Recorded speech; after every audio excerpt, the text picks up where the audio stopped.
The mistake is not yelling too much or checking out, it is parenting while underwater. Because overload does not always look dramatic. Sometimes it sounds calm, efficient, and strangely detached.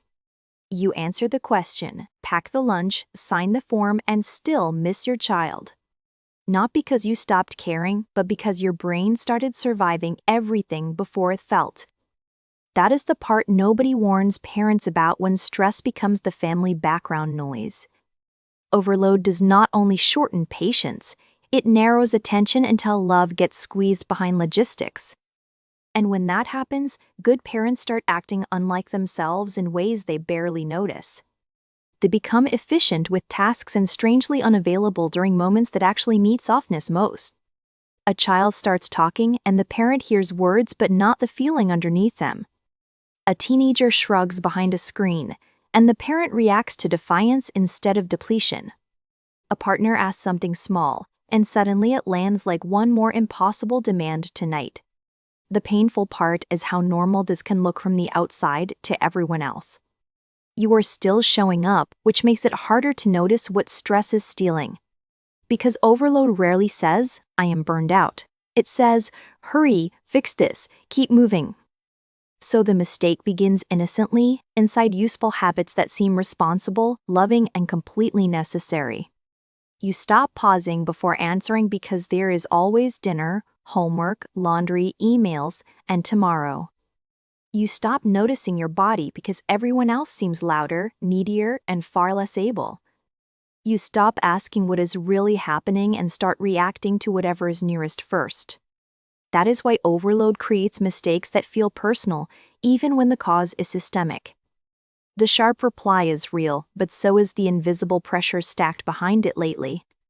The missed cue is real, but so is the cognitive traffic jam inside you today. The guilt is real, but guilt becomes cruel when it ignores the full context completely. Parents under chronic pressure often think their problem is character when it is capacity shrinking. And capacity changes everything, including tone, empathy, memory, flexibility, and how much frustration burns daily. When your system is overloaded, tiny things arrive carrying the emotional weight of emergencies daily. The spill on the floor is not only a spill after 7 unanswered demands already. The bedtime resistance is not only bedtime resistance after work messages, dishes, and decision fatigue. The school email is not only information when you are already carrying 3 invisible worries. Overload turns ordinary parenting moments into emotional math your nervous system cannot solve quickly anymore. That is why some loving parents sound irritated before they even know they are irritated. It is also why guilt gets worse, because overload steals perspective before it steals behavior. You do one thing you dislike, then build your whole identity around that moment afterward. But burned-out parents are especially vulnerable to drawing permanent conclusions from temporary dysregulated moments. A rough afternoon becomes proof you are failing instead of evidence you are overloaded today. And once you believe the wrong story, every new hard moment confirms it again quietly. You become stricter with yourself, less honest with others, and more brittle at home daily. Then the family starts responding to your strain, not just to your words alone anymore. Younger kids get louder because they can feel disconnection before they can describe it clearly. Teenagers often do the opposite and disappear, which parents misread as rejection or disrespect personally. But withdrawal is not always rebellion, sometimes it is a person protecting themselves from tension. They sense your shorter fuse, your distracted eyes, your flat answers, your invisible elsewhere too. And because children center themselves in the story, they often assume the distance means them. This is where overload hurts twice, once in the moment, then again in interpretation later. The parent feels ashamed for snapping, and the child feels confusingly alone beside love there. None of that means the bond is broken, but it does mean attention matters now. Not perfect attention, not endless patience, just enough honest repair to interrupt the hidden story. Because the deepest damage from overload is not one sharp moment, it is mismeaning afterward. Everyone starts explaining the tension in the harshest possible way, including the parent, themselves too.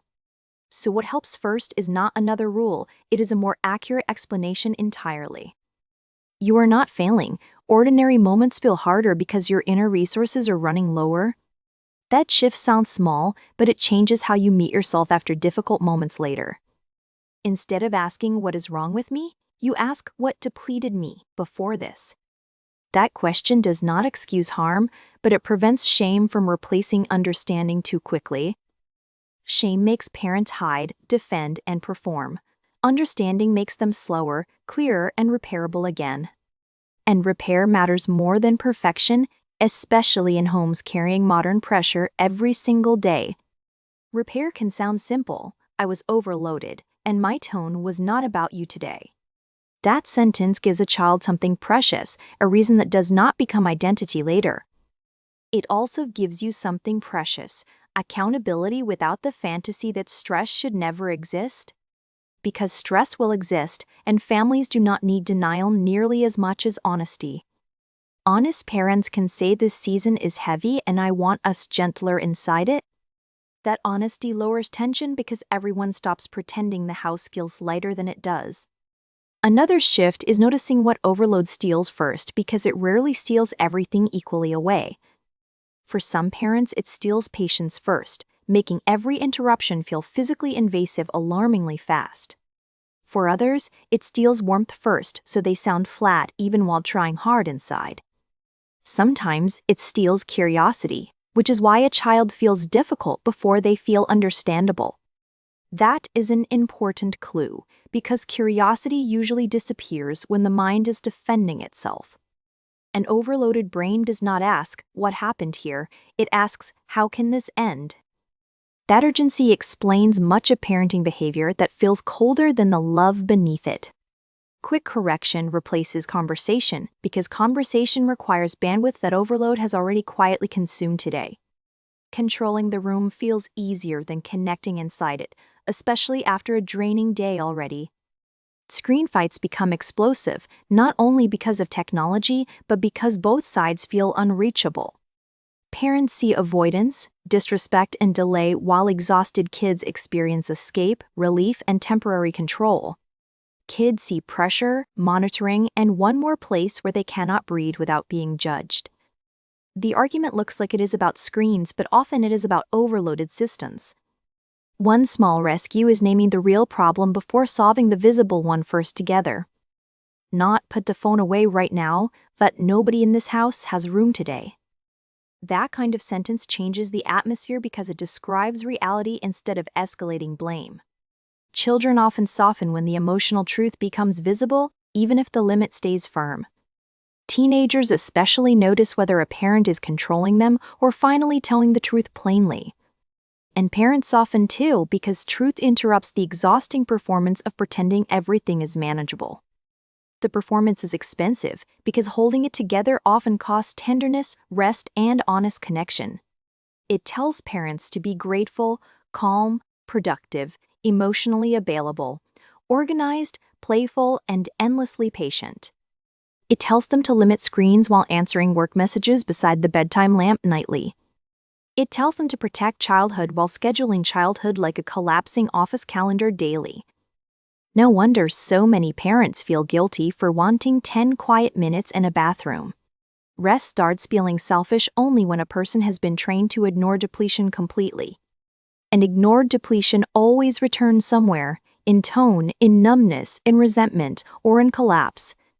Sometimes the parenting mistake from pure overload is harshness, but sometimes it is absence instead. You are in the room, but your mind is still answering problems from earlier today. Your child feels that split attention more deeply than you realize, especially during vulnerable moments. They ask for help with homework, but they are also checking whether you are reachable. They tell a small story after school, but they are also offering connection quietly again. When overload steals those tiny openings repeatedly, family life can start feeling strangely transactional inside. Meals become management, bedtime becomes negotiation, and conversation becomes a series of rushed corrections daily. Then parents wonder why everyone feels lonely even though nobody's technically alone together anymore. The answer is not lack of love, it is love crowded by unprocessed pressure everywhere. This matters because parents often wait for a crisis before taking overload seriously enough themselves. But burnout usually enters quietly, dressed as competence, responsibility, and constant low-grade irritation daily. It sounds like, "I am fine, I just need everyone to stop needing things today." It looks like doing everything, then resenting everyone for how much doing everything costs inside. It feels like loving your family and fantasizing about an empty hotel room simultaneously sometimes. That does not make you cold, it makes you human under unsustainable emotional load today.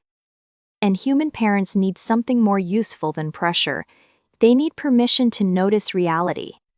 Notice when your jaw tightens before anyone even asks you for one more thing today. Notice when a normal mess feels insulting, because that usually means your buffer is gone. Notice when your child needs comfort and your first feeling is pressure instead of tenderness. Those moments are not verdicts. They are indicators that your system needs truth, not punishment. Once you see overload clearly, you can intervene earlier before it chooses your tone again. Sometimes early means lowering one expectation on purpose instead of failing 15 expectations accidentally today. Sometimes earlier means saying, "Dinner will be simple because everybody needs a softer evening tonight." Sometimes earlier means delaying the lecture and choosing connection before correction while everyone is flooded. And sometimes earlier means admitting you cannot keep parenting like a machine and stay tender. That admission can feel scary, especially for parents taught to measure love through constant output. But love is not proven by how much strain you can absorb without visible need. In fact, children learn something powerful when they see a parent respect limits without shame. They learn that stress is real, that feelings carry information, and that repair belongs everywhere. They learn that strength is not constant availability, it is regulation when life is loud. And that may be the deeper gift hidden inside this whole painful conversation for families. Overload can make love look unfamiliar, but it can also reveal what love actually requires. Not endless sacrifice, not perfect patience, but repeated return to what is true and human. The return sounds like pause before answering, a breath before correcting, a glance before assuming. It sounds like noticing your child is not always giving you a hard time personally. Sometimes your child is having a hard time beside a parent who is too there. That does not erase responsibility, it makes responsibility workable instead of soaked in private shame. Workable responsibility says, "I need to repair this, and I need support for the load." Because no parent becomes more patient by pretending their overwhelm is noble, spiritual, or sustainable. They become more patient when life gets more breathable, more honest, and less relentlessly compressed. So if lately you have felt dull, sharp, guilty, distant, or strangely brittle, listen closely. The problem may not be poor love, it may be the weight you carry daily. And when you name that weight honestly, you stop turning pressure into personal failure alone. You start seeing the task clearly, protect connection by respecting the limits around it daily. That is not weakness, that is mature love refusing to let exhaustion write the script. If this landed somewhere tender, let that matter more than your instinct to dismiss it. Leave a comment with the part that felt uncomfortably true, because naming it helps others. And if you want more conversations about what parenting pressure does beneath the surface, subscribe.